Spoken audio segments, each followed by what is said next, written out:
Broadcast Network, the Farrakhan Generation. You are the people of God. And God has come to take the bottom rail and bring it to the top and make the last the first and the least the most. The Farrakhan Generation.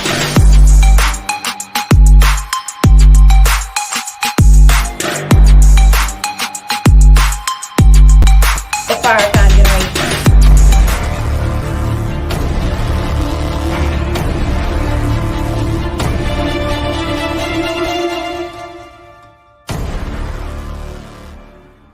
Why's it? Closing the gap. As long as we moving together, then nothing is holding us back. I cannot factor in none of your feelings. We dealing in actual facts. Just know our numbers exact. Keep it 1,000. If you see the universe dishing his crown, you won't see a cap. Told you we closing the gap. They covered the truth, he opened the lid. I'm going over they throw like a bridge. You tell a tree by its fruit like a fig. Went from auction blocks to doing the bid. We were chosen so that I get it big. The well is the darkest, as cold as it gets. Truth is the light, and our path will be lit by the love of the leader. No doubts in this wig. Cured our illness, I know that they sick. Ooh.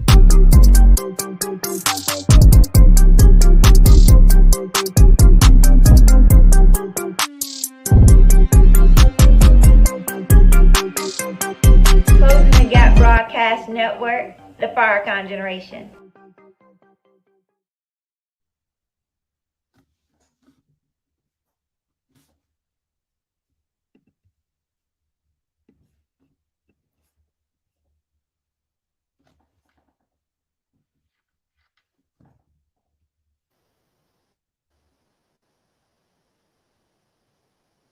All right. Can you hear me?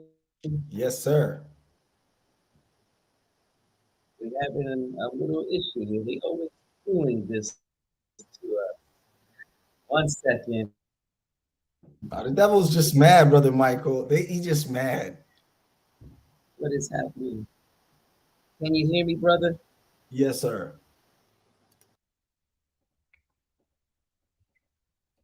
The devil mad now. He mad. He mad. Assalamu alaikum, everyone. Assalamu alaikum. Your brother's relocking and reloading.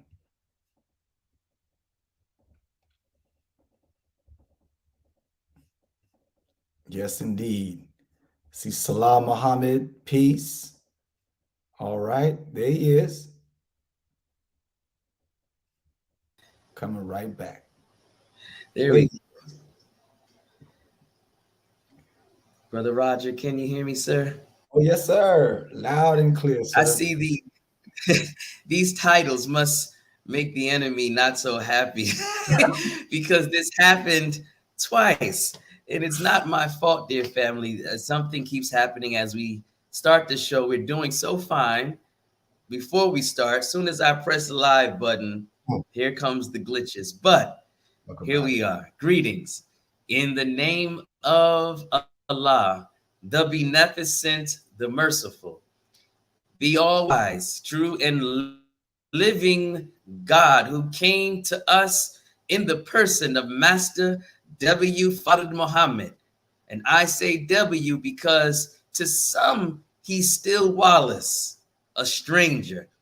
Yet to others now, he may have evolved into a friend, which is Wali, and we know that to be one of other names. So we thank that man, the Almighty God, the Supreme Being, the Mahdi, from coming out of the East unto the West and raising one from amongst the lost, chosen people of God. That one that I am speaking of is indeed the exalted living Christ, the most honorable, the great, most honorable Elijah Muhammad. We thank the Mahdi, that self-guided one, the Supreme Being, and that Christ, the crusher of the wicked, for extending their mind, mission, will, love, and favor into that third beautiful black man, the Messiah in our midst, the most honorable Minister Louis Eugene Farrakhan. And though we walk in the valley of the shadows of death, We fear no evil because of those three men that I just mentioned, for their law, their authority, and their power comforts us. So in their holy and righteous names, we greet you from around the country and from even around the world with the greeting words of peace and of paradise of Assalamu alaikum. I am your brother and forever servant, Brother Michael Jamal Hassan Muhammad, and thank you for tuning in to this special broadcast with our dear brother Raja A. Muhammad, coming all the way out from Montreal, Canada, on the one and only Closing the Gap broadcast network, the Farrakhan Generation. And at this beautiful time of introduction, I would like to now close my mouth and give way to the one and only, the spearman, Brother Raja A. Muhammad. To the people, dear brother. Oh, walaikum salam. Walaikum salam. Thank you very much, my dear brother Michael Jamal Muhammad. In the name of Allah, and the merciful, who came in the person of Master Farad Muhammad, and we bear witness to his exalted Christ and Mahdi, the most honorable Elijah Muhammad, and to the one that we believe to be Messiah in our midst, the Honorable Minister Louis Farrakhan. And once again, I greet you, the audience on Facebook Live, YouTube, all the different outlets streaming, with the greeting words of peace. Assalamu alaikum. Assalamu alaikum. Alaikum salam. Wow, we're here again, dear family. Again, with this series that is now starting to get wind. We started this, or brother started this last, what date was that? It was, I can't remember the exact date. August 8th. And we're doing this every month now. At the top of each month, the first Tuesday, all the way till we reach the end of the year of December, our dear brother Raja A. Muhammad out of Montreal, Canada, a beautiful student coordinator there, will introduce to us information that will,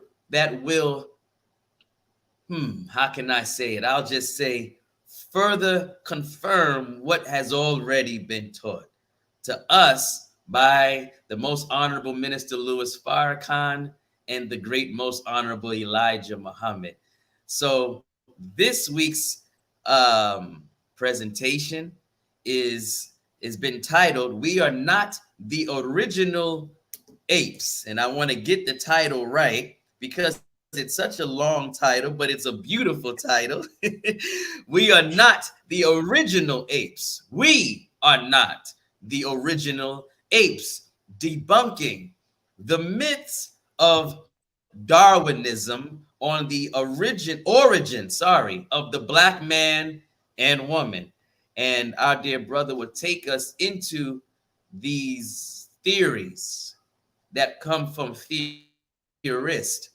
It's hard to call someone a scientist, a naturalist, a biologist, a geologist, which is a mastery of a certain science, a expertise in a certain science, when that expertise is not as expert, when that information is not correct. But we will call this some theories, because that's really what they are, because our brother here has the actual facts coming straight from the teachings of the most honorable Elijah Muhammad.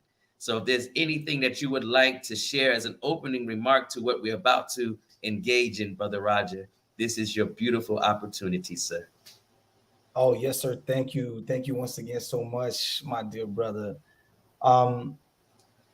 And thank you for the opportunity. Thank you to the Closing the Gap broadcast network, the future of media, literally. And really, I'm thankful because one of the reasons that motivates presentations like these is the realization that um, many of us, even those of us who say we are believers in the teachings of the Most Honorable Elijah Mm, Muhammad and you know the Honorable Minister Louis Farrakhan, as Minister Ishmael has pointed out, we often allow ourselves to, or we allow um, the scholars of this world, the scientists of this world, to tickle our ears with certain mm, concepts. And what ends up happening is we live in this world of explosion of information that is coming from so many different directions. And it becomes easy to start seeing blurry and not mm, know where to focus and to start mixing truth with mm. falsehood, which is what Satan is a master of. And Yes. unfortunately, that has caused, I think, some of our brothers and sisters to adhere to concepts, even some of our great scholars to adhere to Yes. concepts that in thinking we're promoting and defending the Black identity and origin, we're actually feeding into the ideology of the enemy without Mm. realizing it and Wow. furthering their educational paradigm. And Mm. the notion of what is human evolution, where do we come Come on. from, what are our origins, is Yes. one of the key elements that, and the key, if you will, subjects that has been, to use Brother Dr. Wesley's terms, weaponized against us Weaponized. without us even realizing it. And so we end up repeating a lot of different lies. And the notion of the, you know, the who is the original man is now turning into who is the original ape man. Because now somebody's got to say, Mm. well, we came from the primates, and it's evolution. We have the evidence, we have the physical proof that we were monkeys, and we just gradually made our way up. Elijah Muhammad's teaching is great. He teaches us Mm. that we're the original people, but that's mythology. He was trying to bring complex concepts and simplifying them. And but we know what the real science is. But we'll give an accolade Yes. to Mr. Muhammad for starting us off, when in fact we could not be further from the truth. What the Honorable Elijah Ooh. Muhammad said was and is right and exact and based on Teach. science, whereas some of the theories that are being promoted as theories are not even really theories, Brother Michael. They're Mm. mythologies wrapped up in science fiction. Mythologies. I like that. Wow. Wow, dear Yes, brother. sir. So I did a little research, right, to further my understanding of Charles Darwin. Myself being born in the Nation of Islam, I had no ears for anyone else, Praise God. any other scientist, any other geologist, biologist, naturalist, not even theory that I have an open ear to, because I was taught from the womb coming out that Elijah Muhammad was the master. And that what he brought as the teaching was revelation. So I knew in school that no teacher would know what he was teaching, because Mm. what he was teaching and what he offered to us wasn't something that was already here. It was revelation. Come on. Come on. So when they would talk about these individuals, I just would sit in class and say, I know the answer, but if I offered it to you, it would seem like a false answer. It would seem like it came from out of nowhere. So I'm listening to you explain this, and I dug deeper into Charles Darwin, and he proposed that species can change over time, that new species come from pre-existing species. This is very key. And that all species share a common ancestor. Ooh. In this model, he taught, each species has its own unique set of heritable genetic differences from the common ancestors, which have accumulated gradually over very long time and periods. So the little question that I have for you, Brother Roger, is how much of this proposal coming from Charles Darwin is fact, and how much of it is mythology? Man, brother, that's a beautiful question. And you lifted all the right elements when it comes to Darwinism. And really, Darwin had two theories. The theory of natural selection and the theory of the common ancestry. And so Yes, there are, of course, elements of science and truth in the observations of Mr. Darwin when absolutely. it comes to biological evolution, as we will show from the teachings of the Honorable Elijah Muhammad and the Honorable Minister Louis Farrakhan. But now what we need to understand is that the truths of Mr. Darwin have been mixed with falsehood, and those falsehoods are specifically designed to push forward an agenda of white supremacy. And white so supremacy. you could say That's right. that, you know, the agenda that Darwinism was born from came about at the height of institutionalized white supremacy in the late 1800s, because by that time slavery, you know, chattel slavery was so-called abolished and replaced gradually by the Industrial Revolution.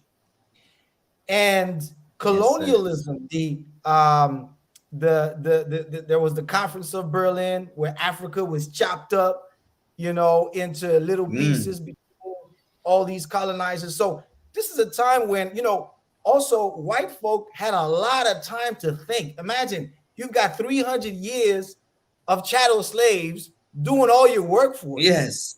So a lot of the thinkers, a lot of the big ideas, you know, in economics, in biology, in science, and physics emerged. They had all this time on their hand. But this is at a time when Caucasians really began to see themselves as the apex race, because they had conquered the entire world by that time. They had colonized literally just about the entire world. And learned how to do so through the exercise of slavery. So their worldview and perspective was at a very unique place. And it's important to note that, because that's when Mr. Charles Darwin comes in, and really Mr. Charles Darwin's ideas, when properly redirected, when you grafted enough falsehood into them, became a locomotive for the ultimate educational paradigm. You know, believers who are listening, we know that Study Guide 21 is called the new educational paradigm, right? Well, they had in mind an educational paradigm, and one of the elements that they had in mind was not only to establish Caucasians as the apex race, the ultimate race in this process of evolution, but also to Yes. push God altogether out of the way. So there was even an internal war where the elite capitalists and communist rulers decided to push even their own Christianity out of the way. And so Yes. the ideas of Darwin, by essentially introducing a mechanism of evolution, because evolution is not the problem, but the mechanism of evolution that Mr. Darwin introduces, called natural selection, is essentially saying, well, we can explain life through this mechanism, which means we don't need God, which means God is a superfluous explanation, which means religion is useless, which means we Yes. should not focus on religion in school, but we should focus on science. And science Wow. says that biologically speaking, just like we can explain a ball dropping through the laws of gravity, well, life is just another physical process, and it's all random, it's all chaos, none of it has meaning. Yes.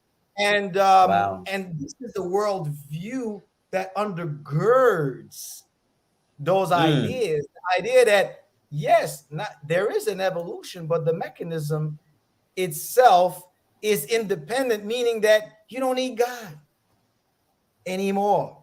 You don't And need. so, Ooh. if you notice, Ooh. that's how they began to introduce this curriculum into schools that slowly pushed God out and pushed Darwinism in, which was a gateway for atheism to begin to become the Ooh. prevalent idea in white Wow. society.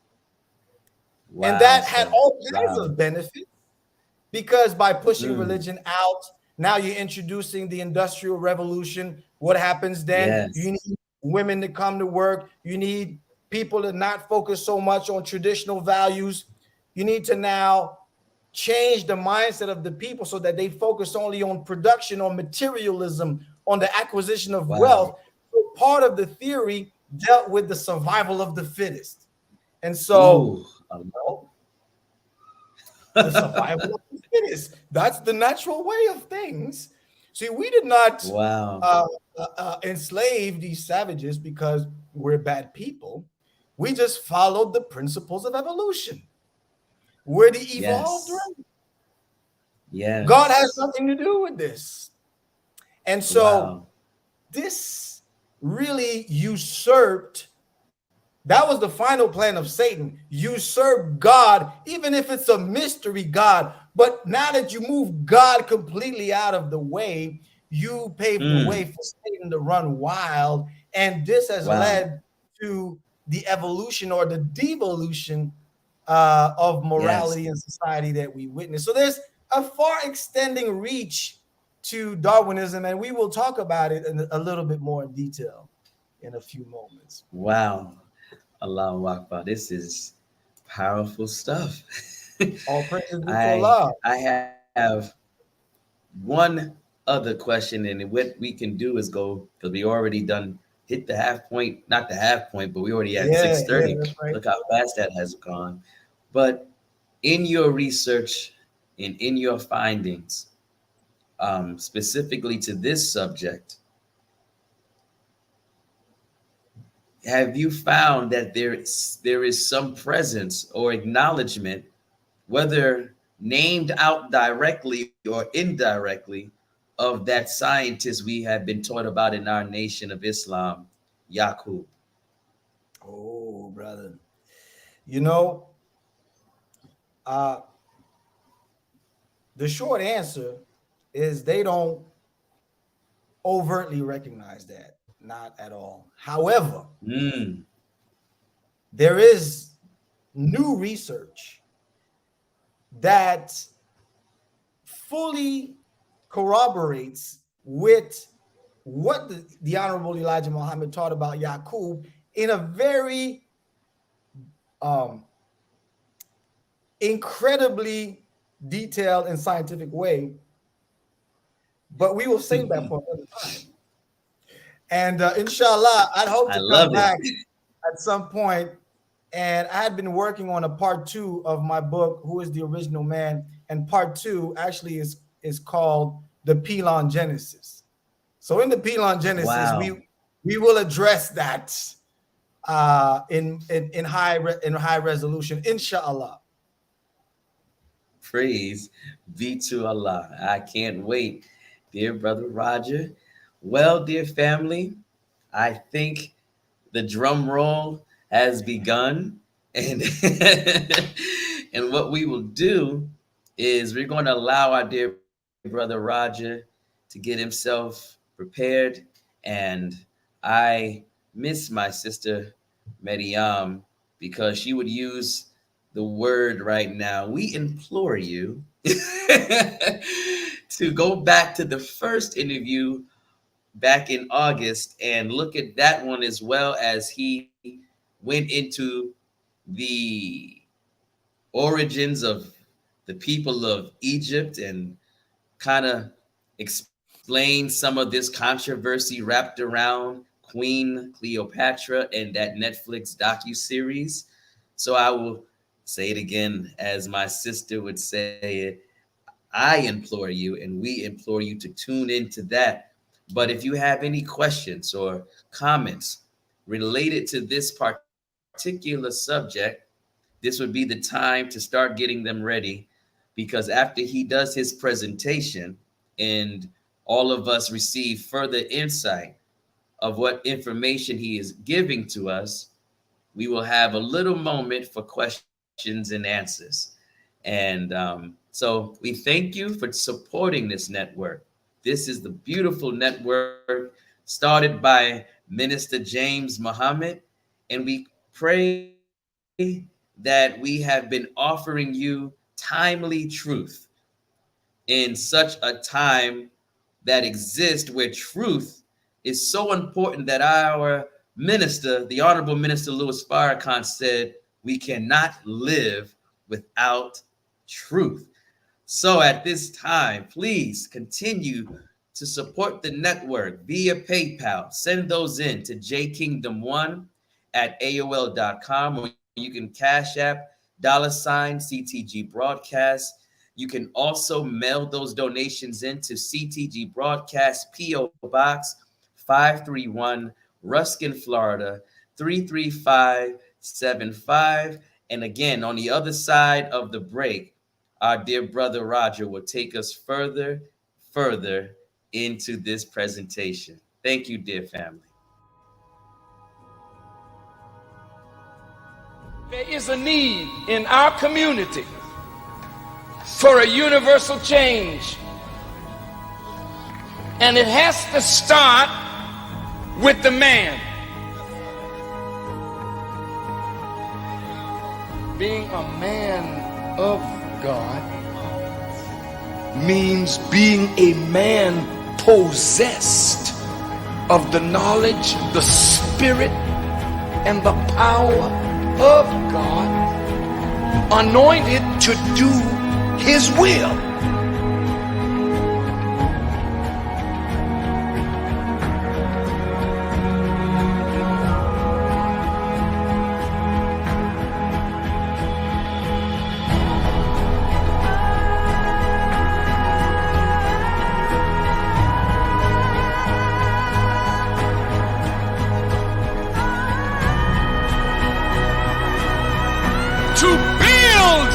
People, you first must make man.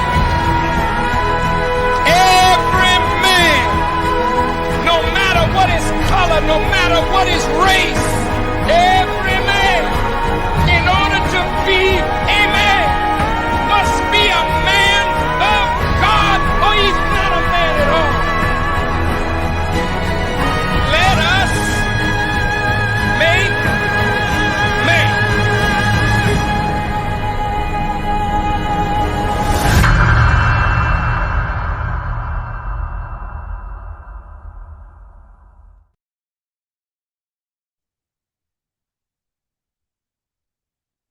Yes, sir. All praise is due to Allah. So let me begin in the name of Allah, the All right, beneficent, there merciful. we go. Assalamu alaikum. Wa Praise alaikum be to salam. Allah. We are back. Can you hear me, Brother Roger? Oh, yes, sir. Yes, sir. Loud and clear now. Okay, praise be to Allah. Just making sure. Well, dear brother, this part of this segment is all you.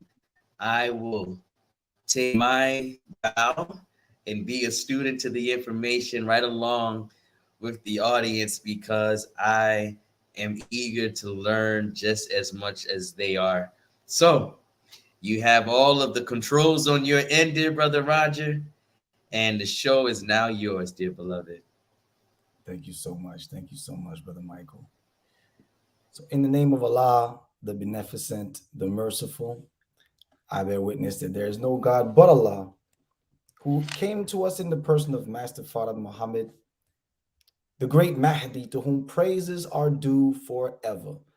And we thank Allah for his coming and raising the most honorable Elijah Muhammad, the one whom we have come to recognize as the great Mahdi and exalted Christ. Yes, exalted Christ. And that he, Allah, and the Honorable Elijah Muhammad left us with an extension today, an extension of grace that the world will soon come to know as the messianic figure that the world has been looking for. And in their names, I greet you in the greeting words of peace and of paradise. Assalamu alaikum. And so welcome everyone to this special series, monthly series, where this week we want to address an aspect of the teachings of the most honorable Elijah Muhammad in reference to a theory that has been vastly promoted and vastly spread across schools, high schools, preschools, colleges, universities, textbooks in biology and in medicine, that is based on the one they call the father of biology, Charles Darwin. And why do we want to talk about Charles Darwin? Well, first, we want to say that as a foundation, we are going to address a monumental statement made by the most honorable Elijah Muhammad that actually shook the world. And that statement is a very simple sentence. He stated that the black man is the original man of our planet. And many of us over the years, we've come to take that statement for granted. But when the Honorable Elijah Muhammad made that declaration to the world, we of younger generations, unless we study, don't realize just how much that simple sentence shook up the entire world. And that statement shook up the world and shook up the world of science at the time. Because in the world of science, Darwinism, or the theory of evolution as espoused by Charles Darwin, was and continues to this day to be the prima facie, the principal framework, the foundation of much of what we call biological sciences today and the origins of man today. And so when the Honorable Elijah Muhammad made that statement, the black man is the original man, he actually started a process of taking down the educational paradigm established by Mr. Charles Darwin. And the proponents of that theory of evolution, which we will present in a moment, we have to understand that it is actually based on the very foundations of modern white supremacy. And so, in fact, what the Honorable Elijah Muhammad said in that statement set him up as the immediate enemy of that philosophy. And what is that modern foundational philosophy of white supremacy? And why is it that you say, Brother Roger, that it directly came into conflict? And I would go as far as saying that it ignited, that statement ignited literally a war of Armageddon with the philosophy of Satan and the philosophy of white supremacy. How so? Well, I would turn your attention to an article written by Lindsay Pressman called How Evolution Was Used to Support Scientific Racism. And the picture that you're seeing is of a man called Joseph Arthur de Gobineau. And this man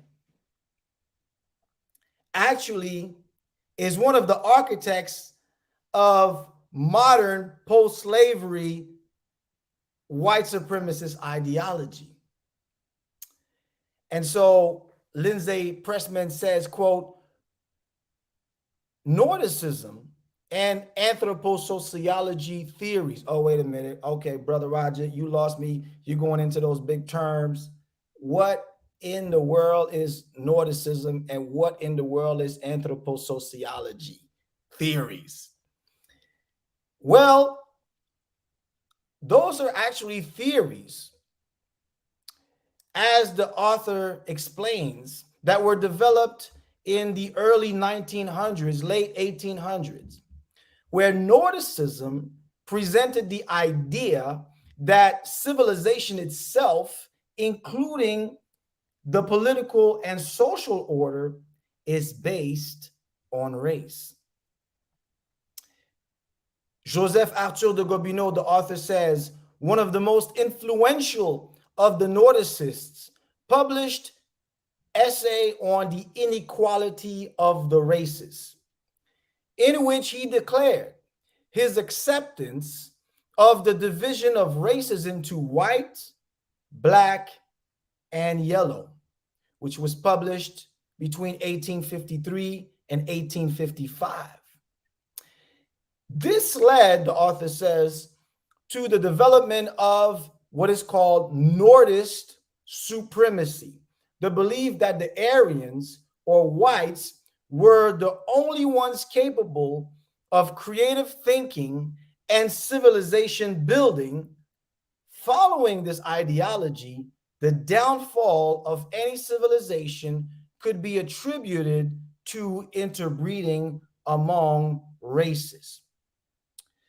Now, this ideology that was crafted by de Gobineau and others, you have to understand, as we were saying a little earlier, comes in the context of the white man literally being on top of the world, colonizing and conquering just about every portion of this planet.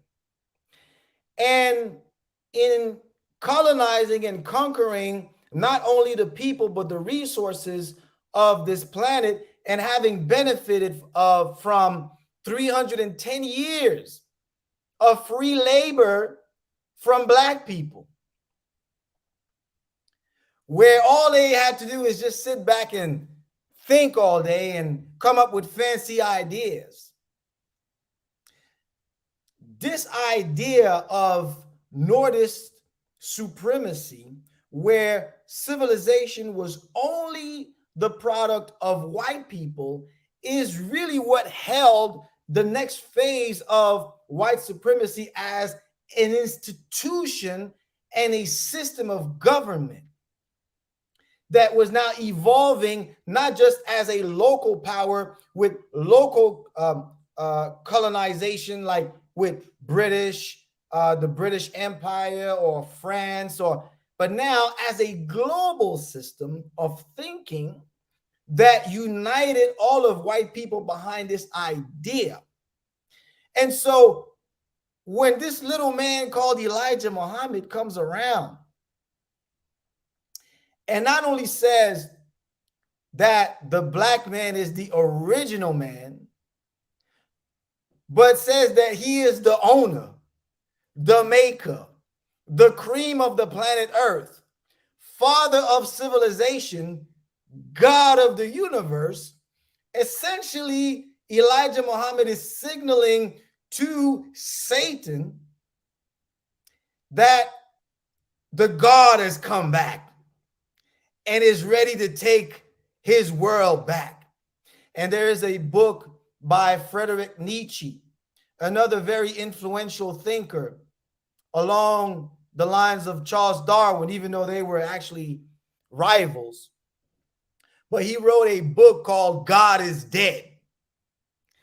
And that book, God is Dead, and the theory of natural selection that actually now sought to explain all of reality without the need of God in any way, shape, or form. Now it is really Satan in his arrogance rising to power, thinking, I have usurped God now. And so Friedrich Nietzsche was that voice saying God is dead, because in his mind, Satan is thinking, I killed God because I killed the black man as the ruler. So I'm getting a little excited when I get into these things. You have to forgive me. But I'm saying this to help us to understand how important that small statement is. The black man is the original man. That statement breaks the world of Satan's white supremacy, literally. And so what does Satan do about that? Well, let's first understand what the relationship between Darwinism is in relation to white supremacy as an ideology. According to this book by Wilhelm Reich called The Mass Psychology of Fascism, he explains, quote, Charles Darwin, the English naturalist, whose books On the Origin of Species, published in 1859, and The Descent of Man, which followed in 1871, launched controversies which affected many branches of European thought. The ideas of Darwin and of some of his contemporaries, such as the English philosopher Herbert Spencer, were rapidly applied to questions far removed from the immediate scientific ones. The element of Darwinism, which appeared most applicable to the development of society, was the belief that the excess of population over the means of support necessitated a constant struggle for survival in which it was the strongest or the fittest who won. The doctrine of natural selection could therefore very easily become associated with another train of thought developed by the French writer Count Joseph Arthur Gobineau. Notice now how Mr. Reich talks about the necessity to control the excess of population. As we think back on the lecture by the Honorable Minister Louis Farrakhan on the criterion and the plans to depopulate the planet for the benefit of the rich. This is the philosophy that it is based on. This is the mindset that undergirds it, which Darwinism is a primary element of. Let me continue. So we said a train of thought developed by the French writer Count Joseph Arthur de Gobineau, who published an essay on the inequality of human races in 1853. Gobineau insisted that the most important factor in development was race, and that those races which remained superior were those which kept their racial purity intact. Of these, according to Gobineau, it was the Aryan race which had survived best. And so now, this idea of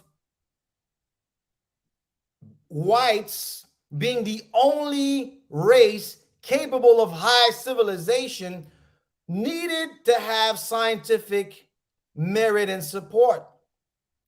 And this is where the ideas of Charles Darwin come in with respect to the evolution of human beings. And Charles Darwin, who published right when those ideas were being developed, echoes in his book called The Descent of Men, published in 1871. He explains how evolution has led to, and he doesn't use those terms, as you're going to see explicitly, but underlying what he says essentially explains how and the reason why white people dominated over the savages, and this is why they were at the time the colonial superpower. He writes, with civilized nations, remember now, this book deals with the evolution of man from primates. Keep that in mind as we read this quote. He says, with civilized nations, the reduced size of the jaw from lessened use, the habitual play of different muscles serving to express different emotions, and the increased size of the brain from greater intellectual activity have together produced a considerable effect on their general appearances in comparison with savages. So you're wondering, brothers and sisters, why is it that whenever even the most liberal, progressive thinking white person, I'm not going to say all of them, because obviously we have wonderful brothers like Father Flegger. But have you noticed, brothers and sisters, that the first thing an angry white person will tell you, when you get them out of their element, they say, well, why don't you monkeys go back to Africa? Have you not noticed that? But why do they say monkeys? Specifically, apes from Africa, specifically. Well, see, we have to understand the root of the programming and the social engineering that comes with the educational paradigm that we are living under. We are living in this reality, but oftentimes we don't check back to understand how it evolved that way. But it comes from that mindset that essentially we are the way we are. Our thick noses and thick lips and dark skin is really the product of us being a less evolved species. And where does this ultimately lead, according to this Darwinist, really / Northernist philosophy? Well, according to Mr. Darwin, at some future period, not very distant as measured by centuries, the civilized races of men, meaning the white man, will almost certainly exterminate and replace the savage races throughout the world. Now, I want you to think about these words and remember that when you're sending your children to preschool and high school and colleges and universities, they are taught that the scientific truth about the evolution of humanity, about the evolution of life, comes from this man, the father of biology, Charles Darwin. And here we're reading in his own words that underlying his idea is the ultimate goal of Satan, which is to exterminate the Aboriginal people of this planet, which now helps you to understand where a lot of these ideas of depopulation that were later championed by present day demons have been formulated and incubated through Nordicist Darwinism. But now, why is this relevant? Well, let's go back to the words of the Honorable Elijah Muhammad about the black man being the original man. That truth now comes into conflict with the falsehood of Satan, where Satan needs to uphold the ideology of white supremacy in order to maintain power. So how do you checkmate that teaching? Well, the Quran says that Satan is wise. And the principal methodology of Satan is to mix truth with falsehood. So this is how the idea, based on Darwinism, who proposed that human beings evolved from lower primates, the idea of what you would call the original African ape man. So while we, students of the Honorable Elijah Muhammad, asked the question, who is the original Asiatic black man? Satan said, no, I want to ask a new question. Who is the original African ape man? And the champion to answer that question is a man by the name of LSB Leakey, the champion of the original African ape man.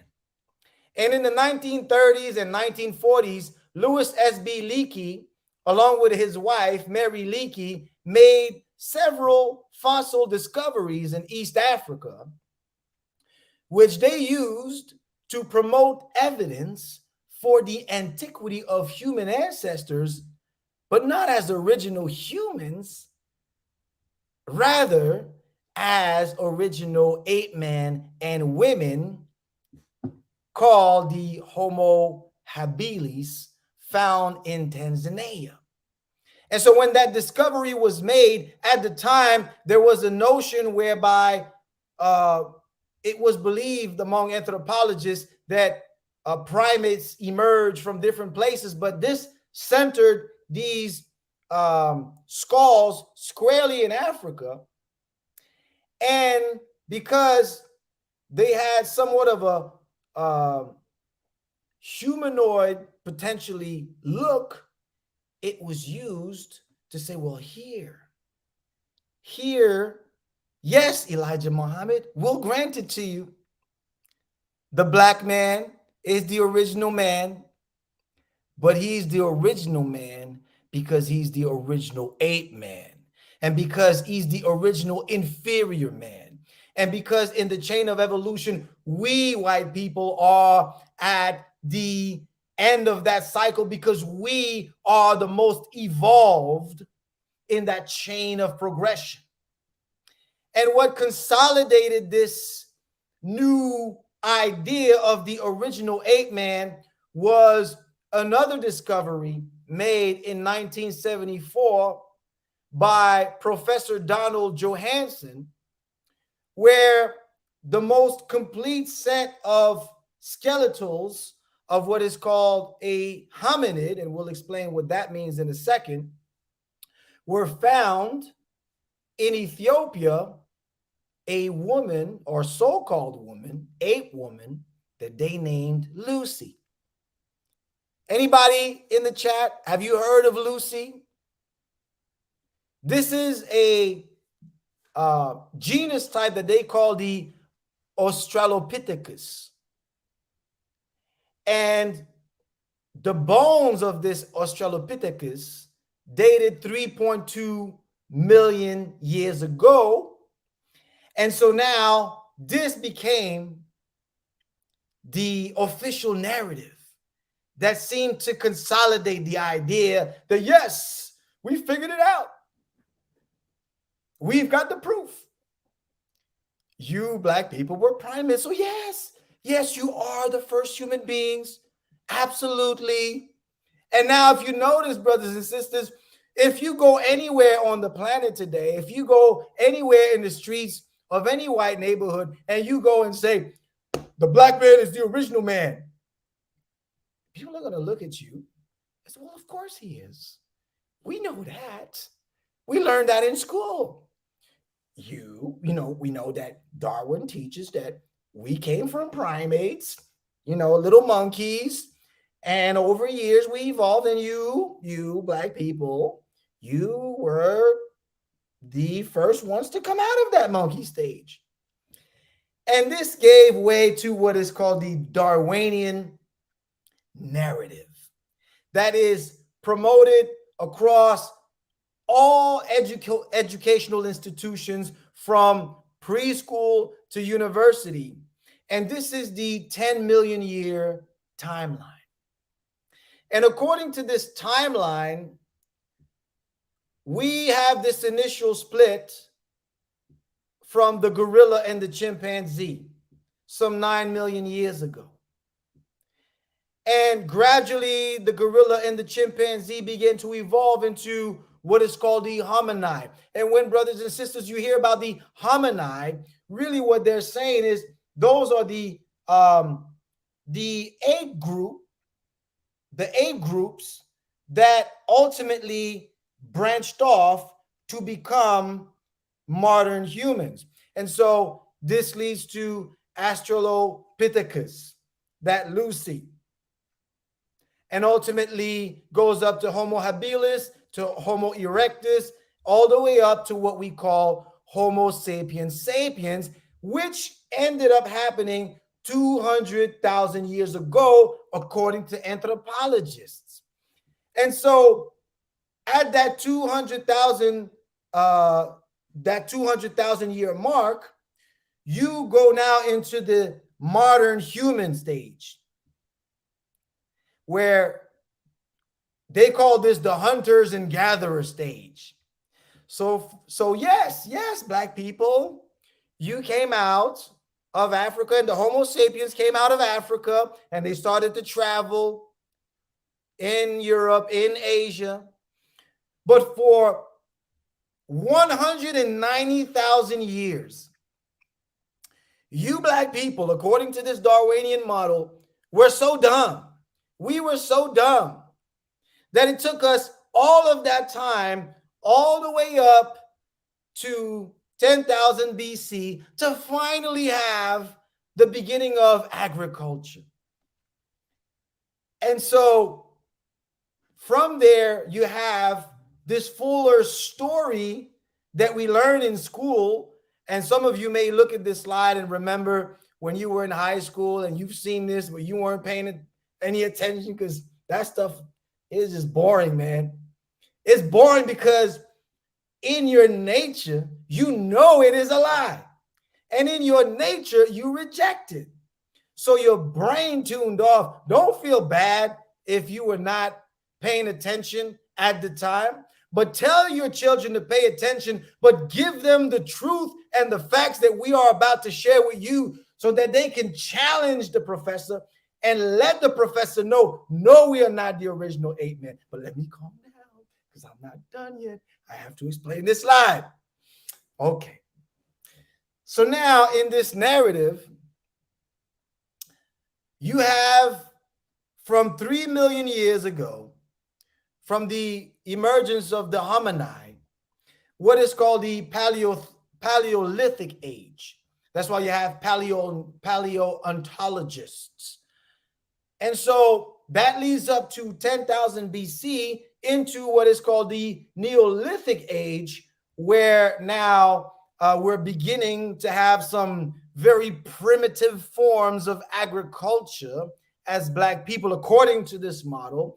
And then we move into the 6,000 year range when we enter the Great White Civilized Era. And in around 3000 BC, Caucasians blessed us with the invention of writing. And of course, all of the great civilizations that emerged, especially ancient Egypt, was a white civilization because, as Mr. Gobineau said, according to Nordicist theory, Negroes are not capable of any kind of civilization. Look at the history. They took 3 million years in order to be able to learn how to do a little bit of agriculture. And so it took the higher form, the evolved form of Caucasians to enter that age of great civilization. And this is the narrative that is being taught to our children that leaves us subconsciously, leaves our children subconsciously. And I had my daughter a few years ago when she was starting high school, and they were teaching her about the apes and the monkeys and primates and Darwinism. And she said, Dad, you know, they were teaching me about that, but I was thinking about, you know, what you were saying, but you could tell that they have to wrestle with this. So we have to arm them with the truth, and not just our children who are being subconsciously led to believe that they are the original ape man, that this is the reason why subconsciously we don't fully feel insulted when they call us monkeys and apes, because we think in our subconscious mind that this is science. That's what the science says. And so in that imagery, if you take any picture of evolution, Brother Roger, try to calm down. It's hard to calm down when you're dealing with these subjects, man. But if you pick up, go on Google, take any imagery of Darwinian evolution, and systematically, I guarantee you, you will always find that the monkey starts as this dark-skinned monkey. And gradually, the monkey gets a little bit lighter, and he starts to get a little bit upright. And then gradually, the monkey starts getting lighter and lighter and starts looking more and more like the modern human until he reaches that final point of evolution as the white man. But all of this is founded on the idea of Darwinism, which at this time, if you speak to many of our intellectual brothers and sisters, they will say, well, you know, Elijah Muhammad, he did a good job. But Elijah Muhammad, you know, you have to understand, he was teaching complex truths. And I heard one of the Afrocentric scholars in older tapes saying this when they asked him a question about Elijah Muhammad.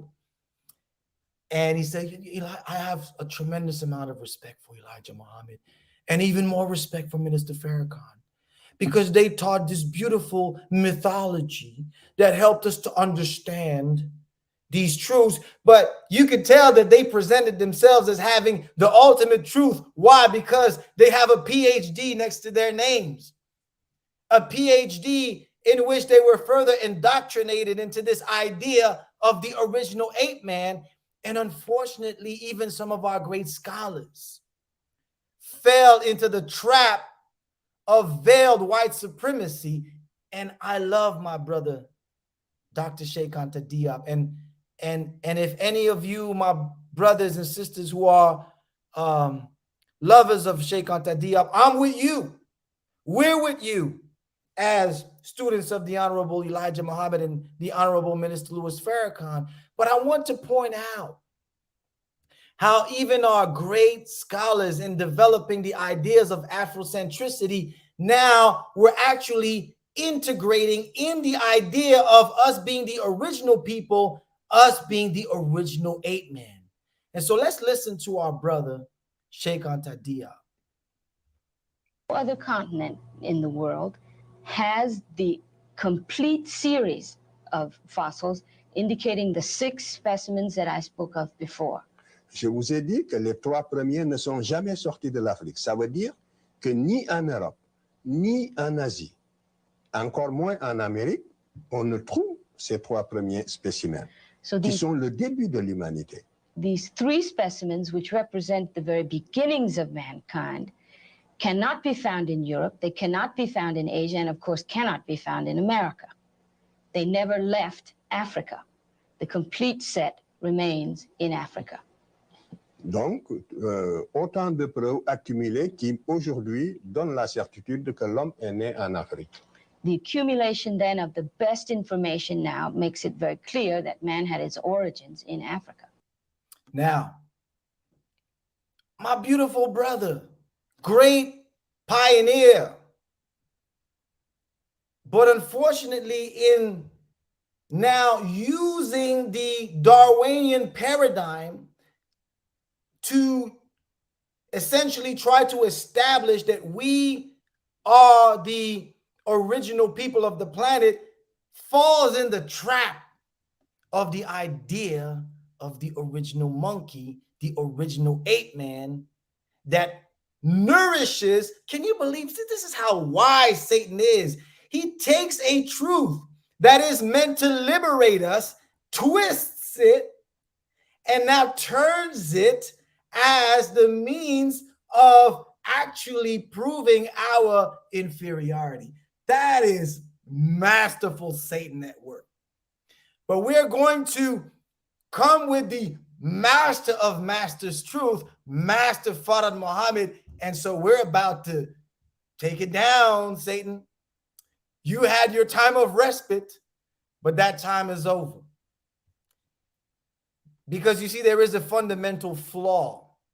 For as much as modern scientists have been promoting the idea of the original ape man, there is a fundamental flaw in the physical evidence. And that flaw is called the missing link. In that, for 150 years of excavations, to this day, no archaeologist, no paleontologist, no anthropologist has been able to establish with physical evidence to discover the bones of what they call the missing link, meaning the intermediate steps of evolution that would take us from the monkey all the way up to the human. Those bones, those links have never, ever been found, and they know this. However, they will say it among themselves. And some of them may spill the bean, and I'm about to show you one of them who spilled the bean. But even though they know that this narrative is false, they will still allow those stories, those mythologies. This is not science, brothers and sisters. This is not Darwinian science or Darwinian theory. It's Darwinian mythology. So they will allow this mythology to exist in our classrooms and feed our babies and feed their babies with the lies that will continue to nourish this idea that, and you black people are monkeys. But they know that there is no evidence for this. You see, this man, I would like to bring to the witness stand. His name is Henry Ernest G., a British paleontologist and evolutionary biologist, and the senior editor of the scientific journal Nature, which is the most prestigious scientific journal in the world. He spilled the bean in an article that most Black people don't read The Guardian, but in an article in The Guardian, he writes, quote, people in advertising copywriters tend to see human evolution as a line stretching from apes to man, into which one can fit newfound fossils as easily as links in a chain. Even modern anthropologists fall into this trap. Notice he says trap. He continues, we tend to look at those few tips of the bush we know about, connect them with lines, and make them into a linear sequence of ancestors, and get ready for this, and descendants that never was. But it should now be quite plain that the very idea of the missing link, always shaky, is now completely untenable. So here you have right out of the mouth or the pen of one of the highest authorities on the subject telling you, look, I know what we're saying in the media, in schools and whatnot. I understand, but the reality is 150 years after trying to spend millions of dollars looking for that missing link, look, it's not happening. We're not going to find it. And in another article published this time in Nature, aptly titled Return to the Planet of the Apes, he writes, fossil evidence of human evolutionary history is fragmentary and open to various interpretations. Fossil evidence of chimpanzee evolution is absent altogether. This is big because what he's telling you is that, look, they know that there is absolutely no evidence whatsoever to justify the idea that somehow we came from this chain of chimpanzees that gradually moved up in the way and in the sequence and with the bones that they have found. Yet they continue to tell that lie. But what really they're saying is that those bones, brothers and sisters, are not your ancestors. Lucy is not your ancestor. She might have made a nice pet for somebody. I know some of these white folks, they love to have monkeys as pets nowadays. So Lucy might have made a nice pet. It's a nice pet name. But it's not my cousin. It's not your cousin. It's not your ancestor. That is for sure. We know that.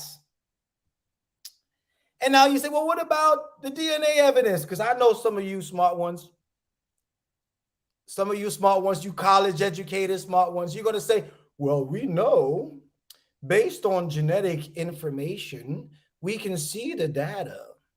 And what they will tell you is say, well, look, the chimpanzee and the human are 96% identical in DNA. And that is true. That is true. So you say, well, isn't that evidence that we came from the monkeys? Isn't that evidence that we evolved from them if we're 96% similar, identical in our DNA? Okay. Well, guess what? Can I share something with you? We also share 85% of our DNA with mice. So are we 85% mice? That's a fact. Go check it. That's not something that's not a theory. That's not a theory. You can look into the microscope.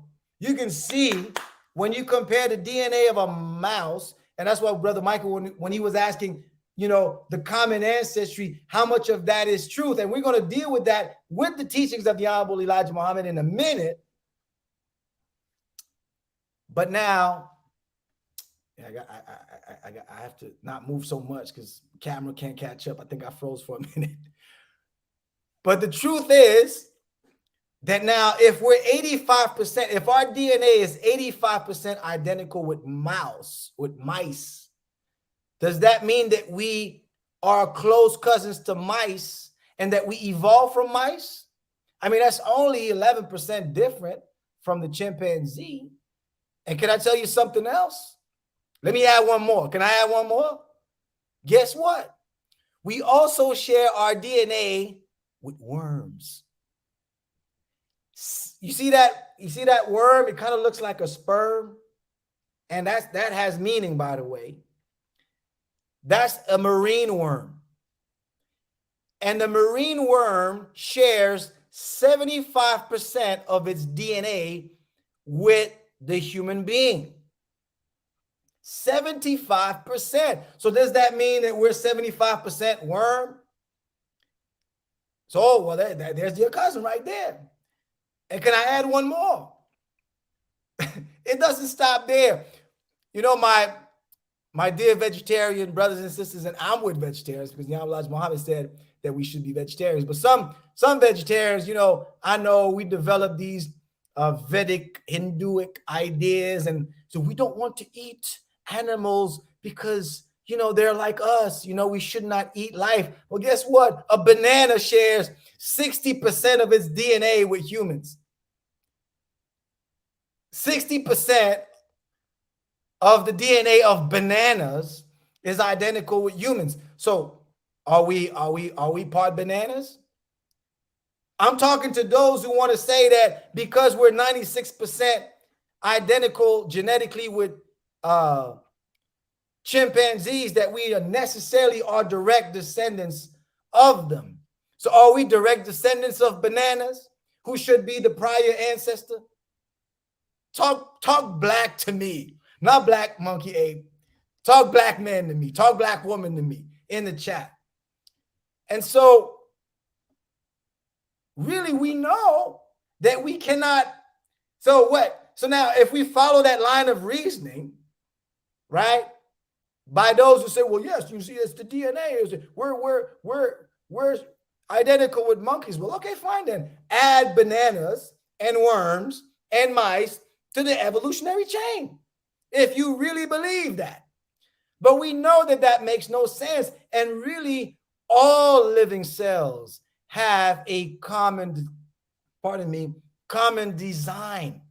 And that's the point about when I mentioned, Brother Michael, about Darwin has two theories, two observations. One is natural selection, and the other is common ancestry. And there he has elements that connects with our teachings. Because if you look at the structure of a plant, the cell of a plant, it has a structure and it has components that are almost identical with the animal cell structure. But the reason why we're not direct descendants of plants and bananas are not our cousins is because now geneticists have developed an understanding of something called the gene regulatory network. Ooh, that's a big fancy term. Gene regulatory network. What is that, Brother Roger? I promise I don't want to get too technical, so I'm going to try to break it simple. In simple terms, what geneticists have come to realize is that it is not the actual DNA sequence that is what differentiates life, because all life has a similar DNA sequence that is made possible by a chemical element called the carbon, which we're going to discuss in a moment. But really what differentiates life is its expression. The expression of the genes is what makes a species unique, which has such spiritual connotations. So different genes expressed in different ways and organized into these regulatory networks and form different, very, very different beings from very, very similar common components. And so now as we go back to the Honorable Elijah Muhammad, in this first part, we have shown how really there is no such thing as us being the descendants of the original ape man. But some of you will say, well, Brother Roger, no, I hear you now. You've debunked that part.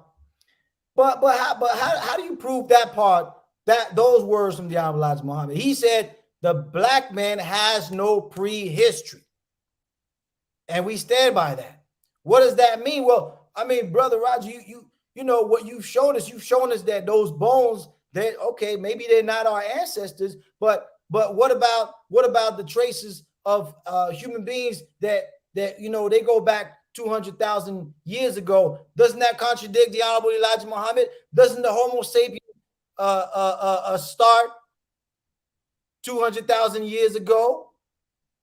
Oh, actually, we have receipts for that, to borrow Brother Dr. Wesley's terms. We're about to disprove that in a minute. You see, the receipt is in this very image. I said, Brother Roger, what's that? That's a bunch of feet. That's just somebody walking in the sand. What are you talking about? These steps, which are modern human-like footprints. Do you agree? Like in the chat, tell me, like, can we agree that those are human-like footprints? So you say, yeah, brother, what are you getting at? Well, when the excavators and archaeologists found these footprints, they had the same attitude as some of you probably has. And well, I mean, those are just footprints. But then they started to analyze those footprints.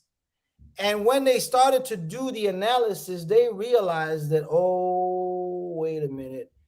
These footprints are 3.7 million years old. They're called the Lutoli footprints in Afar in Ethiopia. Afar is that same place we talked about in the last presentation on Kemet with the original brothers and sisters from Afar. They found these footprints and realized they're 3.7 million years old, which means they're older than Lucy, but yet they're human-like. And these footprints actually have been a source of the greatest debates among paleoanthropologists for the last 35 years. Because these footprints, if they are human, demonstrates that the entire chain of Darwin falls apart in a second. Because now we can know that we were there millions of years ago in our present form. And so the Lutoli footprints, when you analyze a human footprint and you compare, clearly they are similar. But the problem for paleoanthropologists is that around that time, well, only the Australopithecus was supposed to be alive. The monkey, the ape man, that's the one we have, the scientists will say. So this is no good, because they match human footprints, but they don't match the footprint that should be the footprint of Lucy, the good pet. And what that has as an implication is that the entire narrative of the ape, the original ape man, falls apart, showing that the Honorable Elijah Muhammad is right in saying that we're millions and even billions. And if you go into the Vedic, ancient Dravidian text, billions and trillions of years in the past. But now this is the physical evidence. And so they went to work and tried to debate and disprove it. But now we know that those are human footprints, that they're human-like footprints, because a paper published in 2011 by Crompton and colleagues showed using a sophisticated topographic statistics experiment. They actually had this sort of heat map to essentially assess, is this the foot of a human, modern human-like creature? And they said, yes. Oh my God, yes. And then another study came out by Rechlet and colleagues. They went back over the data. They looked at both sets of footprints. And they came back in the Journal of Human Evolution, 2017. And they said, quote, we suggest that the newly described footprints at Lotoli Site S combined with prints from Site G, that's technical, blah, blah, blah. But what's important is they say, reflect early hominid bipedal mechanics that were largely similar to those of modern humans. But now they say, oh man, we're done. So what are we going to do? And so, brothers and sisters, if you do the research, that picture that you're seeing, that's how Satan came back with that cheap comeback. So when you argue, or I don't want to say argue, but if you discuss in the best of manner, as the Quran says, with those proponents of this idea of the original ape man, it will say, the Australopithecus was a bipedal. That's all. There you go. It's solved. So we found the bones of this ape-like Lucy, and Lucy just walked on two legs. It's simple. There you go. Solved. Unfortunately, it's not like that. And we're about to show you why scientifically this picture of the planet of the apes is completely scientifically false for 3 reasons. Very solid scientific reasons. You see, bipedalism, we walk on our 2 feet. We take that for granted. But it is actually an extremely complex cerebral exercise. It takes a very large and a very sophisticated brain in order for you to walk on your 2 feet, which demonstrates how man is God, because we have the highest form of motricity standing upright. And the Quran says we made him to stand upright. Well, you see, Lucy, in its brain structure, is literally incapable, first because bipedalism, by the way, is walking on your 2 feet, requires very advanced neurological control. The control of bipedal locomotion relies on advanced neurological processes, including sensory feedback from what is called the vestibular system, vision, musculoskeletal sensory inputs. These processes need advanced features found in the human brain and could not have been developed in brains as small as that of an Australopithecus, whose brain is even smaller than a chimpanzee. By the way, did you know that? They tell you that we broke off from Lucy, Australopithecus, when in fact their brains are even smaller than chimpanzee brains. And the second reason is what you call bipedal skull mechanics. All right, brother, you're getting a little technical. Don't worry, I'm gonna break it down. I'm gonna make it simple. So this essentially notion is that the position of what is called the foramen magnum, that's the hole where the spinal cord enters the skull, is crucial for bipedalism. In apes, as with Australopithecus, the foramen magnum is located further back. See right here. This is where the spine connects with the skull, which is better suited for quadrupedal posture. So in other words, it needs to enter at that point in the skull from a C-shaped position, because that's how you're able to walk on all fours. Otherwise, that is not possible. And so it is optimized for these jaws. You see, if you look at the jaw of Lucy, which is forward, that puts pressure on the spinal cord. So can you imagine if you and I were walking around with these long jaws with these very heavy, teeth to chew on hard foods, and we would walk around, try to walk straight with a jaw like that and a small brain that pushes you forward? You couldn't even walk straight. Biomechanically, a chimpanzee cannot walk straight for very long. They can walk a little bit, but they're not able to do that biomechanically. They need to have the human skull where the cord enters that hole in the middle that we have, which gives you that S shape. And thirdly is the prefrontal cortex functions in humans, which are very advanced. The frontal cortex, particularly the frontal cortex, plays a role in decision-making and planning movements for the precise and coordinated motion of full bipedalism. It is highly developed in large human brains, but not in smaller mammal brains like the Australopithecus. This makes it extremely unlikely that the bipedalism in the Laetoli footprints could come from any other genus than Homo sapiens.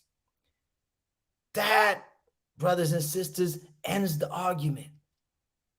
You cannot defend the idea. So we cannot refute the words of the Honorable Minister Louis Farrakhan, who said in 2010, anthropologists cannot find the black man's origin.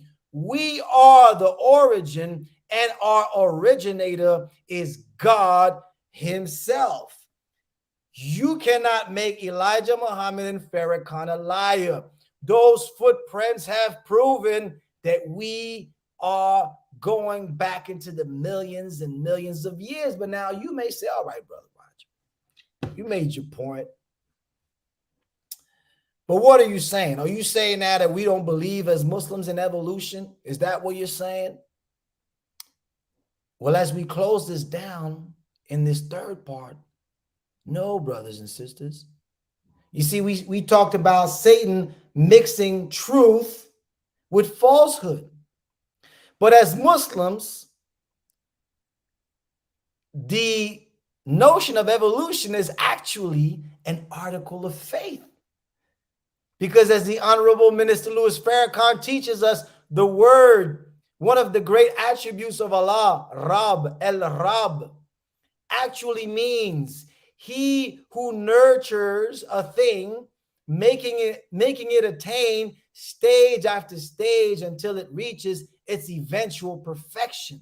So it's not that we disagree with evolution, but we disagree with the Darwinian narrative, which is a narrative that seeks to make us these primitive monkeys that never were able to attain civilizations that now led way to this modern man. No. See, the Honorable Minister Louis Farrakhan explains to us the true nature of our evolution and puts God at the center, which is what Darwinism expels. The minister writes, quote, in Islam, and I believe in Christian theology and Jewish theology as well, there are 3 stages of human development. The first stage is called the animalistic stage of development, and all of us have animal passions. But when we submit to our animal passions, then we can do evil to one another in that animalistic stage of development. But when moral consciousness comes and we have a self-accusing spirit, it is then that we become human beings. You see, this is the right definition of evolution, brothers and sisters. And in our Savior has arrived, the most honored and honorable Elijah Muhammad explains the origins and development of God as the original man. In the evolutionary process, he writes on page 146 of Our Savior Has Arrived, he says, Allah could not have a will himself until he had brains himself. Allah was created, self-created from an atom of life. You see, because we cannot debunk evolution from Darwin's perspective and not present to you the Honorable Elijah Muhammad's truth and alternative as the truth. And so he writes, the atom of life was not only able to create flesh and have blood from the earth that he was created on. Allah God was created on the very earth that we are on today, but the earth was not as it is today. And see, this is also to clarify, because some of us in the teachings, and we're all babies growing, but some of us have come to, and I've heard some believers come to me and say, well, brother, I thought that when God created himself, like, in this science fiction movie called Odyssey 2001 with the baby floating in space, and they have this music, da, da, da, da, da, and then you have this baby floating out in space. But the Honorable Minister Louis Farrakhan said, God is not a space cadet. And if he's in space, he needs a ship to be on that space, because God is a man and man has lungs and man needs oxygen to breathe. So no, the Honorable Elijah Muhammad, in saying that we originated from the atom of life at the origin, clarifies that yes, our evolution came here, that we were created on the very earth that we are on today. And Dr. Wesley Muhammad, whose book, The Book of God, if you don't have this book, you need to get this book. You have to get this book from this great scholar of ours. And he says on page 125 and 126, I want to give a shout out to Brother Gabriel X, my brother, who lent me a copy because I couldn't find my copy. And thank you, brother. I was able to get the quote I was looking for. But he says, quote, this black God, Allah, the original man, went through a 6 trillion year development, taking him from a monoron to a plant, vegetable kingdom, to an animal kingdom, to finally the God-man. So you see how this connects to what the Honorable Minister Louis Farrakhan was saying about the stages of evolution, but those stages did not come in the last 200,000 years where we were just some monkeys laying around waiting for white people to show us civilization. This has been happening for 6 trillion years.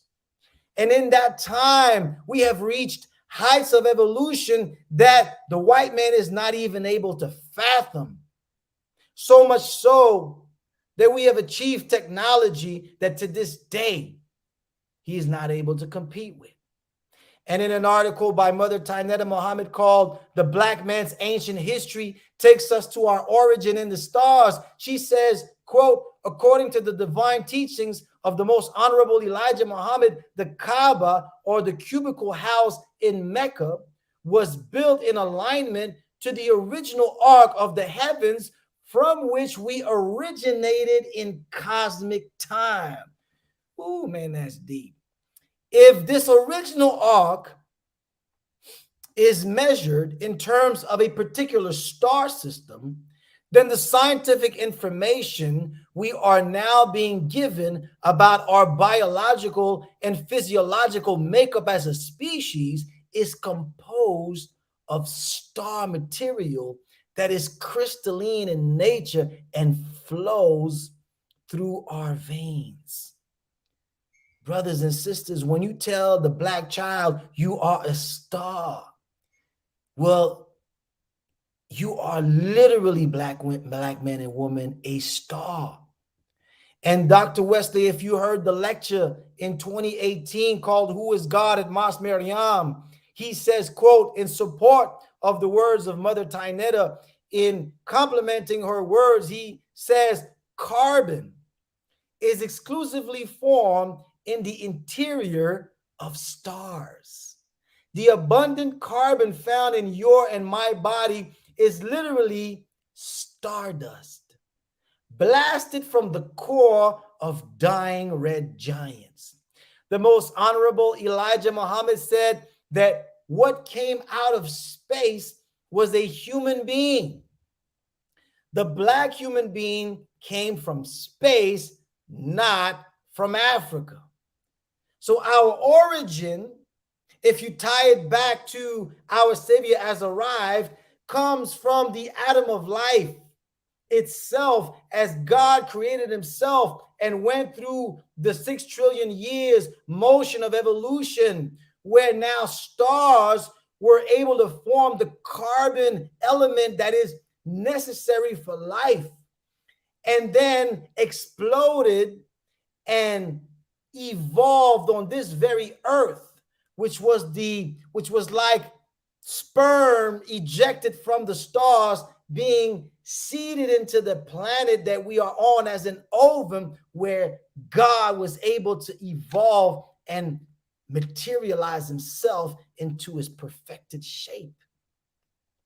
And this, brothers and sisters, what Dr. Wesley talks about is something that I have studied, and it is called stellar fusion reactor processes in carbon life. And carbon, which is also the basis for melanin, which is from charcoal or coal or blackness. And there are 3 steps. The first step, where most stars, including our sun, are powered by nuclear fusion of hydrogen converted into helium. So first, the star converts hydrogen into helium.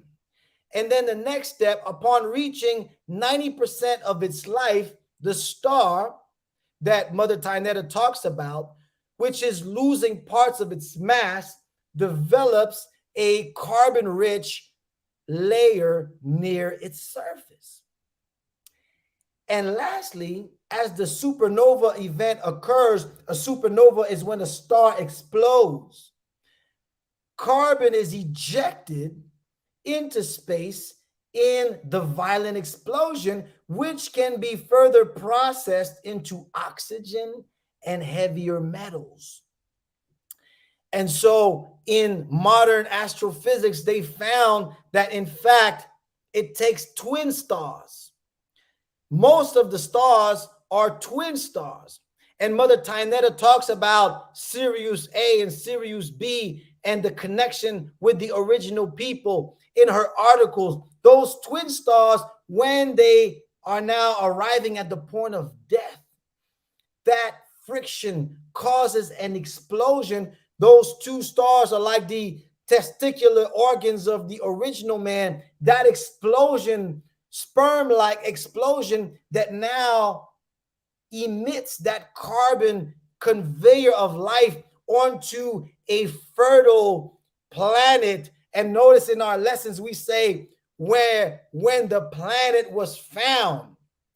So that is the fertile ground that the Honorable Elijah Muhammad talks about in Our Savior Has Arrived, when he says that God, from the atom of life, needed to make brains, and the brains of the carbon were made out of the material of this earth, but seeded into the stars, as Mother Tainetta and Dr. Wesley explains. So you are a star, brother and sister, a super star in that process. And speaking of the stars, to further, as we close this down, I'm almost done. But as we talk about the stars, the same way that the white scientists are beginning to realize and come to the admission that not only is the original man much older than what they had anticipated, with the new James Webb Space Telescope that they sent out there, that is now replacing Hubble and is orders of magnitudes more powerful than Hubble, they are now finding out things and seeing things that Allah, you know, in the Quran says that Allah would allow the jinn before the end to get a peek into the heavens, and that would be the sign of their end. But Allah is allowing them to get a peek into the origins of the universe. And what they found, because today most astrophysicists will tell you that the earth is 14 billion years old, the universe is 14 billion years old. We, as followers of the Honorable Elijah Muhammad, know it's much older than that. But now astrophysicists, after looking into that new James Webb telescope, said, oh my God, we have to rewrite and reshape all of our cosmological models, because now we're seeing galaxies that are so big at a point in time when they were not supposed to exist, if the universe is as old as we say or as young as we say it is. And so now they're saying we have to revise the age of the universe. We have to recognize that the universe is older than we thought, orders of magnitudes older, and all of it is coming together, bearing witness to our man, the Honorable Elijah Muhammad, who had nothing but a fourth grade of education, but whose teachings 93 years ago received from Allah in person, Master Farad Muhammad, is confounding the scientists of this world. And so I want to leave you with this. If we have proof that indeed the original man is much older by millions and billions of years, and the universe is much older than what the white men originally thought, if we were there all those millions of years ago, don't you think that we have developed at that time advanced civilizations that would completely outshine the current civilization? And that is exactly what we have, brothers and sisters. If we are that old as a people, we are the people who developed the most advanced civilizations. But as the Honorable Elijah Muhammad taught us, we buried our civilizations when we knew the new man was coming. But when they're looking at the UAPs or UFOs, what are they saying? They're saying their technology is millions of years ahead of ours. Well, that's not because they're coming from space as little green aliens, but it is because we as original people have developed technology millions and billions and trillions of years ago. And so let's teach our children the truth of the original man, that we are not the original ape. We are the original man. And who is the original man? The original man is the Asiatic black man, the maker, the owner, the cream of the planet Earth, God of the universe. That's who we are, brothers and sisters. And so as we close next month, we're going to talk about this advanced technology. And so next month, inshallah, if it be the will of Allah, we will deal with the real Wakanda, not the science fiction, an introduction to advanced pre-Adamic civilizations. So on that note, I hope that you enjoyed what we had to share today as I greet you in peace. And I'm sorry if I buffered. I think I may have buffered a little bit. It's moving too fast. Assalamu alaikum. All praises is due to Allah, dear brother Roger A. Muhammad, student coordinator, all the way out of Montreal, Canada. Thank you so much for this presentation. you all can tell, just like I can tell, how much effort goes into such a compilation of information. So to see such makes you know that this brother truly cares about the mission and assignment that he's on, because he's not throwing stuff together.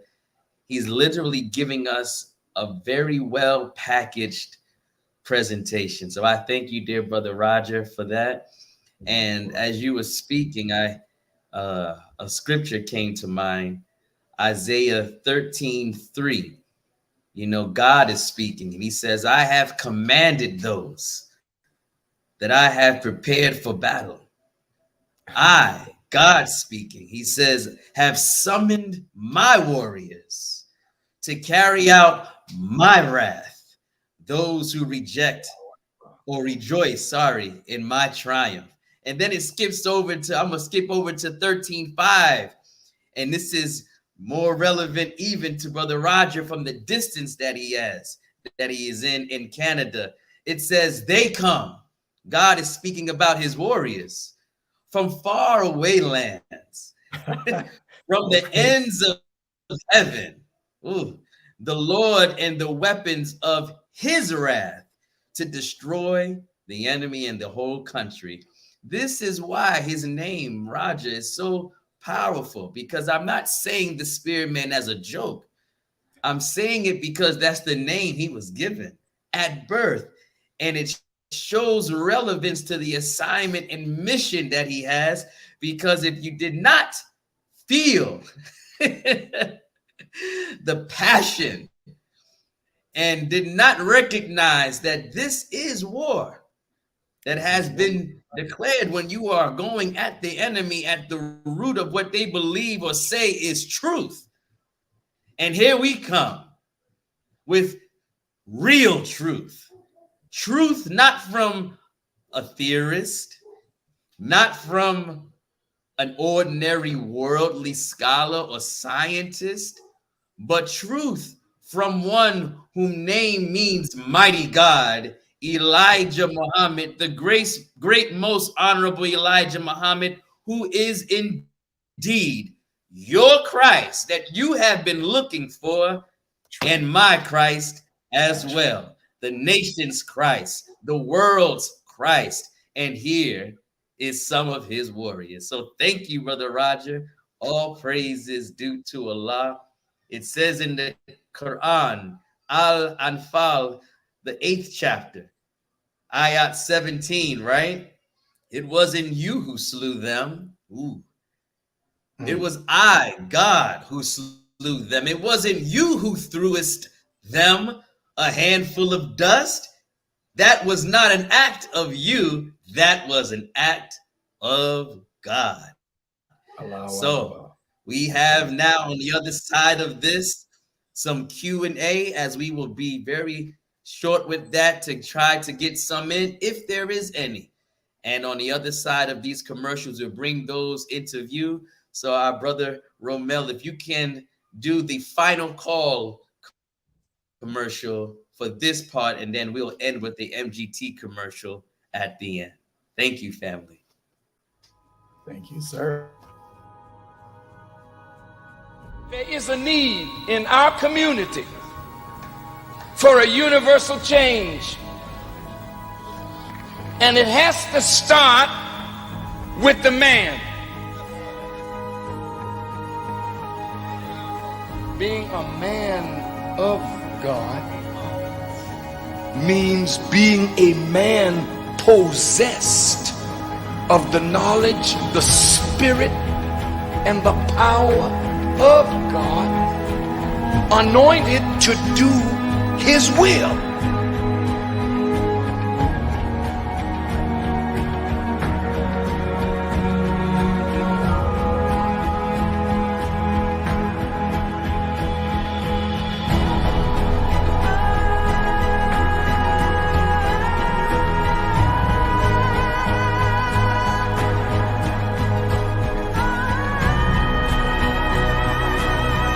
To build a people, you first must make man.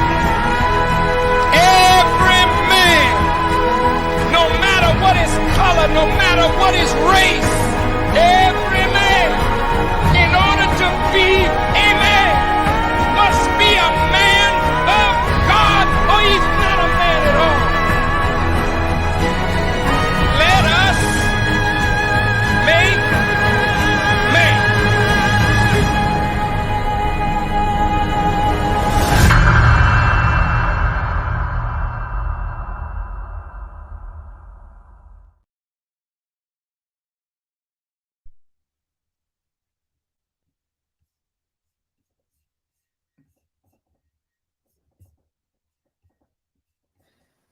There we go. Thank you. We are back, and this is the moment. If there is any questions and answers, questions, this is where we would like to present those. So I asked the audience for that, but I do want to ask, dear brother Roger, sometimes it takes a little while for our people to digest such information. Yes, sir. Is there a way they can ask questions of you even after the interview? Is there a way that they? Absolutely. Yes, sir. I think it's my turn to have a connection problem. No, yes, sir. We can hear you. We're good. Okay, praise be to Allah. You can definitely connect with me on Instagram. At roger.am. And it will be my pleasure and my honor, or on Facebook, or you can email me, roger.a.muhammad@gmail.com. And it would be my pleasure, because as you said, brother Michael, there is a lot of information, and sometimes, we try, and I try, and I'm still working on it, trying to synthesize, try to chop it up into smaller pieces, still working on it. I'm gonna try to do better next time, based on what the goal I'm setting for myself. But it's a lot sometimes, and Yes. And you may need like a little bit of time just to go over it, think on it, come up with new questions, because what's happening is sometimes when you're doing reconnaissance warfare, you have to anticipate the enemy's move. So there are certain Yes. elements that there might be a threat that's lingering that you're not even seeing, but the scouts job is to make sure that they reconnaissance and check out the impending threats. And Yes. we know that the Honorable Minister Louis Farrakhan, upon his departure, the number one thing he wants for us is that we stay on this foundation. And the Yes, number sir. one thing that the enemy did in 75, when the Christ departed from us, was to Yes. attack the foundation. Back then, Orthodox Islam was used, because Yes. we were still living in a time of religiosity and spirituality. But today we're living in a time of science and technology. And so Satan That's is going right. to come a little differently. And so we have to, as Mother Tynetta said, we have to start speaking in a way that we show the scientists of this world that we're ready for them when they come after the That's right. foundation, that we are ready Yes. for them. We've done our homework, and we have great champions, great stars in that regard, with Brother Student Minister Dimitri and Dr. Wesley Muhammad, and and we all have to participate in that exercise. It can be a little demanding, because we live in the TikTok generation and YouTube generation, where we're used to just consuming information. We just sit and but Yes. ideally, presentations like that will introduce you to certain sources, certain Yes. impending threats of the enemy that they're either overtly or covertly using to attack our teachings, or do it when they go after the people, because the people we're going after, they're being exposed to these lies. Yes, so sir. hopefully it helps to prepare us in a way that, okay, now I've been sort of tipped on these ideas. So now let me go and do my Yes, sir. research. And if that That's right. happens, all praise is due to Allah. We've done our job. It's just to kind of nudge us into the right direction in terms of finding those words, because everything is rooted in the words of the Honorable Elijah Muhammad and the Honorable Minister Louis Farrakhan, and the scholarship that is in the nation. And then we make reference to the science. We don't put the science first. So we bear witness. It's just to look in the right places. But man, brother, I mean, we could go on for hours showing how the scientists of this world, as Mother Tainetta Muhammad said that in a lecture once, and I won't belay the point, but she said in a lecture once that we may not have the budgets and the resources to go and do a lot of these advanced scientific explorations and excavations, but Allah has made it so that the scientists of this world are not going out and doing it for us. And all we have to do is peek into their research, and all of the teachings are being completely confirmed. And you know, when I said that, I said, man, that's so true. You know, we just have to now extend our head. And brother, I tell you, there's no reason why any of us should be weak in this moment. We have an invincible truth. Invincible truth. Yes, Praise be to Allah. You know, brother, when someone is thirsty, you know, really thirsty, they wouldn't care how the water comes. You're in the desert and it's dry and it's hot, and you are in need of that which will quench your thirst, you won't care how the water comes. That's right. So I can assure you, dear brother, that the numbers stayed very consistent. They raised, but they never dropped while you were speaking, which means our people have been wandering in a desert for quite a long time. And they're thirsty. Though we know how the enemy has tried to mold the minds and the attention span of our people, you said something. Star material runs through our veins. Yes, sir. We have the capacity and have become so thirsty for knowledge, for truth, that we don't really care anymore how it comes. Just like our brother who threw his hat up at that boat fight. We don't care no more how it comes.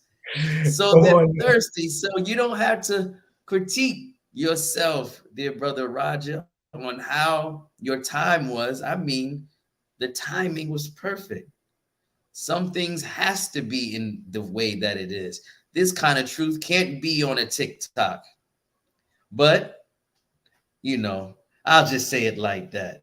And I also wanted to say, dear brother, you talked about those stars. You know, the Honorable Minister Louis Farrakhan said this one time at the Mosque Mariam. He said, do you think that I'm the only one that can battle this enemy and beat him down? We got stars here. He's trying to let us know that he ain't the only one. He has reproduced himself. We would hope so, right? That was his job. So here we are. Those of us who are his students, we're ready. And we have our armor on for such a battle that is not our fight, but Allah's fight. That's Allahu Akbar. Allah And I Akbar. can't wait to October the 3rd, because that's when brother returns with his chapter 3 of this series, The Real Wakanda. And I can see in the future a docu-series visual done by such a man, because your PowerPoints are so visual. Now, as things evolve, I can see it being in motion. Okay. Well, closing the gap, bro. Closing the gap, bro. Closing the gap broadcast network, brother. The media of the future. So, Come brother, on, brother. when you're ready, I'm Allahu ready. Akbar. Allahu Akbar. Yes, sir. So, dear family, dear brother Romel, if you can put those beautiful donation banners on the screen, I'm going to read them off, because still, as we enter 2 years of being on the Farrakhan generation, almost come October, I still need those. So please continue to support this awesome network started by student minister James Muhammad. Donate to Closing the Gap via PayPal, JKingdom1 at JKingdom1 at AOL.com, or you can cash app those to $CTG Broadcast. You can also make those donations payable to CTG Broadcast, P.O. Box 531, Ruskin, Florida 33575. We thank you so much, and continue to watch all of the affiliate broadcasts throughout the week: Monday, Tuesday, Wednesday, Thursday, Saturday, and Sunday. I think the only day we don't have a show airing as of yet is on Friday. But soon enough, the full week will be filled up with something of information. And I really, it's so many. We have the Rockwell radio show. We have I Have a Testimony with Minister Willie on Sunday. We have Sister Angelica on Thursday with her healing broadcast. We have the Liberated Sisters. We have Nuestra NOI with Minister Abel and Brother Minister Tony. I mean, it's so many broadcasts now. So just get onto the YouTube channel and just subscribe, so that when those shows come up, you get pinged and notified of them. And next week, we'll have a special treasure for you to tune into. So come back next week, same time, not this time of 6 p.m. That's just a special time for our dear brother Roger, exclusively for him. But our normal time of air on Tuesdays with the Farrakhan generation is every Tuesday at 7 p.m. Eastern time, 6 p.m. in Central, and I believe 4 p.m. on the Pacific time. All right, dear family, we love you. We love you. We love you. Assalamu alaikum. Wa alaikum salam.